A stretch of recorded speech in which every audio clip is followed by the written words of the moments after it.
देखिए, मेरी बड़ी लोगों से बात हुई है, प्लानिंग क्या है?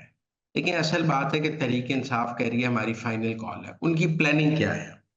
एक तो इमरान खान ने सबको कहा है 1 लाख बंदा जमा करें।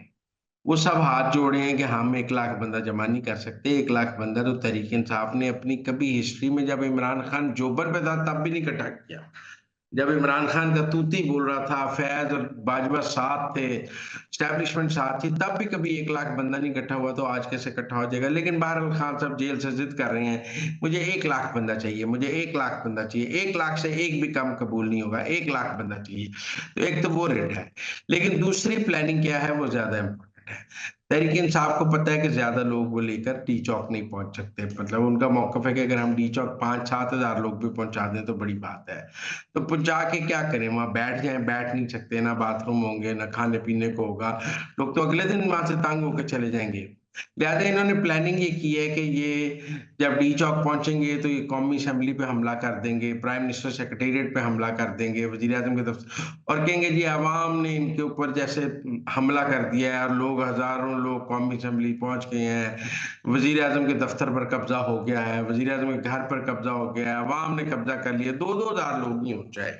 तो एक ये परसेप्शन बनाने के लिए ना सरकारी इमारतों पर कब्ज़े किया एक प्लान बनाया है इन्होंने, जिसमें ये है कि जी प कौमी असेंबली पर कब्ज़ा करना है कि ये फॉर्म 47 की कौमी असेंबली है, अवाम ने इस पर कब्ज़ा कर लिया है। प्राइम मिनिस्टर सेक्रेटेरिएट पर कब्ज़ा करना है कि लोग वज़ीर-ए-आज़म हाउस पहुँच गए हैं और उन्होंने इक़्तिदार अपने कब्ज़े में ले लिया है। वज़ीर-ए-आज़म हाउस पर कब्ज़ा करना है और एक कियोस्क इस्लामाबाद में शाराए दस्तूर पे पैदा करना है, चाहे 5-7 हज़ार लोग ही हों।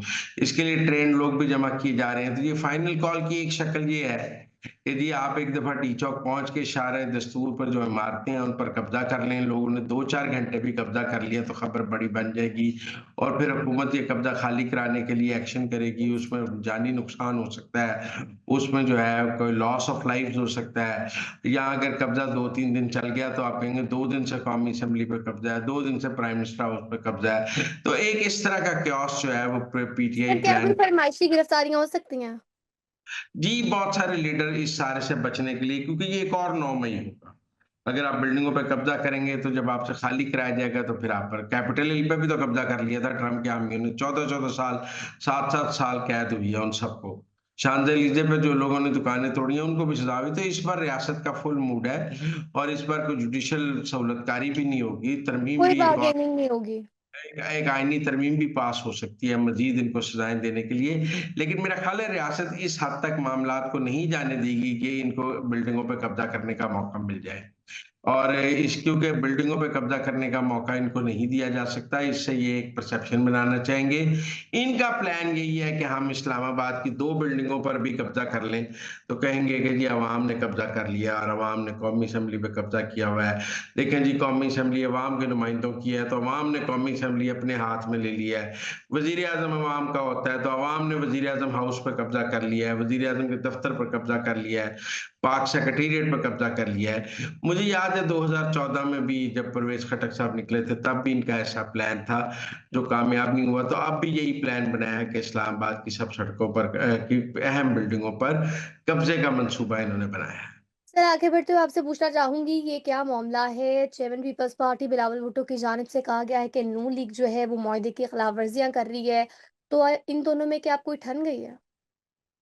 नून लीग बिलावल की और नून लीग की लड़ाई वैसी ही है जैसे हमारे घर में अक्सर मियाँ-बीवी की लड़ाई होती है। वो साल-साल इकट्ठे भी रहते हैं और रोज़ लड़ते भी हैं। ये बिलावल रोज़ नून लीग के साथ लड़ते भी हैं, लेकिन उनके साथ इत्तेहाद पर मजबूर भी हैं, इत्तेहाद तोड़ भी नहीं सकते। वो बिलावल नून लीग के हर काम भी करते हैं, ये 26वीं आईनी तरमीम भी उन्होंने मंज़ूर कराई है।